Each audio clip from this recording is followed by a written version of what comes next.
ఐవీఎఫ్ది egg pickup తర్వాత ఇప్పుడు eggs దొరకలేదంటే what could be the causes? ఇది ఒక 0.5 to 7% పేషెంట్స్లో అవ్వచ్చు. సో మోస్ట్ ఇంపార్టెంట్లీ ల్యాబ్లో అన్ని కరెక్ట్గా జరగాలి, మా సక్షన్ మిషన్ కరెక్ట్గా ఉండాలి, పికప్ డాక్టర్ ఎక్స్పీరియన్స్ ఉండాలి. The other important part is the trigger shot. ఇది మేము హెచ్సిజీ ఇంజెక్షన్ అని చెప్తాము.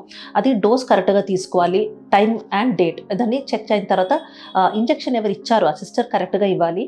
అండ్ సమ్ టైమ్స్ ఇది ప్రోడక్టే డిఫెక్టివ్ ఉండొచ్చు, బికాస్ ఆఫ్ విచ్ మాకు ఆ రెస్పాన్స్ రాదు. And there are also patients where the stimulation protocol ఏది వాళ్ళకి ఇచ్చింది, అంటే ఆ టైప్ ఆఫ్ ఇంజెక్షన్ 10 days మేము ఇంజెక్షన్స్ ఇస్తాం కదా పికప్ కి ముందు, అదును మేము కరెక్ట్ డోస్ అదని లేదంటే టైప్ ఆఫ్ ఇంజెక్షన్ కరెక్ట్గా చూస్ చేయలేదంటేను వాళ్ళకి they can land up with empty follicles.